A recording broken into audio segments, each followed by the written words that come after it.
Assalamualaikum warahmatullahi wabarakatuh. Perkenalkan, saya Nur Khafifah Dwi Zelita. Pada kesempatan kali ini, saya akan menyampaikan materi tentang emosi dan suasana hati dalam manajemen sumber daya manusia.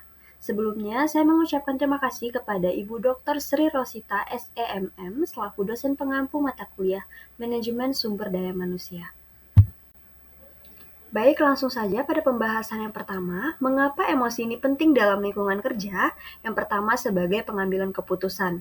Emosi mempengaruhi cara karyawan menganalisis informasi dan juga membuat keputusan. Lalu, interaksi sosial. Emosi berperan besar dalam komunikasi antar karyawan, membangun tim, dan menyelesaikan konflik. Yang ketiga, sebagai motivasi dan kinerja. Suasana hati yang positif tentu dapat meningkatkan motivasi, kreativitas, dan juga pada akhirnya berpengaruh terhadap kinerja individu serta tim.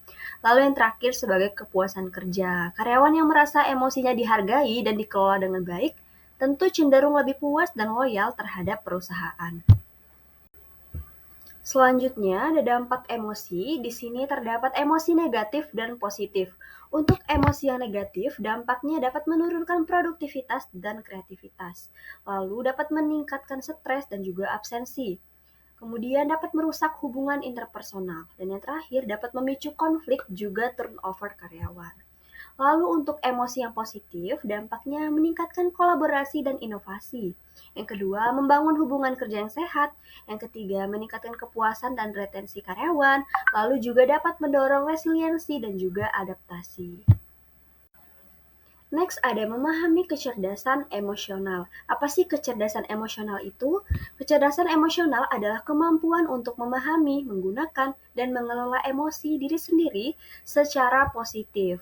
Ini untuk meredakan stres, berkomunikasi secara efektif dengan orang lain, berempati, mengatasi tantangan, dan juga meredakan konflik yang ada.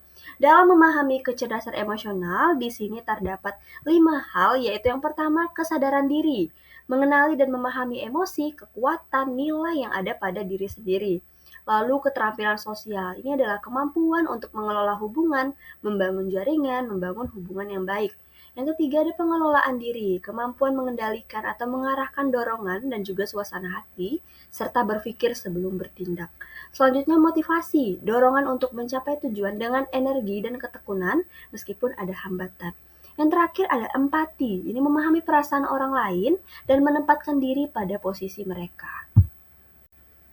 Selanjutnya, strategi mengelola emosi karyawan. Di sini ada beberapa strategi, ada pelatihan nih, pelatihan kecerdasan emosional, mengadakan pelatihan untuk meningkatkan kesadaran emosional dan keterampilan pengelolaan emosi karyawan. Lalu ada program kesejahteraan, menyediakan program dukungan seperti konseling ataupun aktivitas fisik untuk mengurangi stres.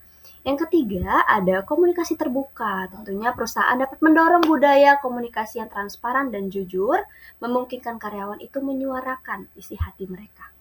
Dan juga ada lingkungan kerja yang positif, menciptakan ruang kerja yang nyaman, kolaboratif, dan mendukung keseimbangan kerja hidup. Yang terakhir, pengakuan dan apresiasi, memberikan pengakuan atas pencapaian dan upaya karyawan untuk meningkatkan motivasi dan suasana hatinya. Baiklah, setelah itu ada peran pemimpin dalam menciptakan suasana hati yang positif. Apa sih peran pemimpin dalam menciptakan suasana hati yang positif?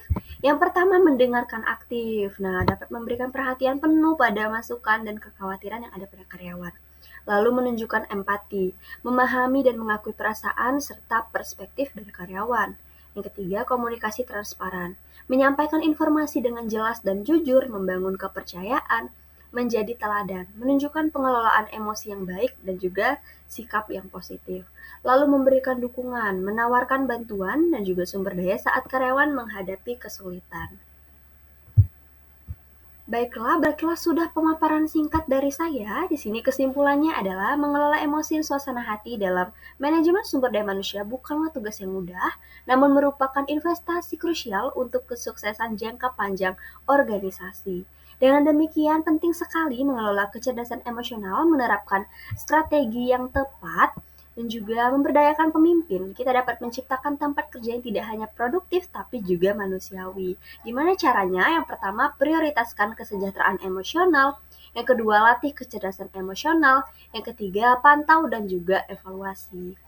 Baiklah, sekian pemaparan dari saya. Kurang lebih saya mohon maaf.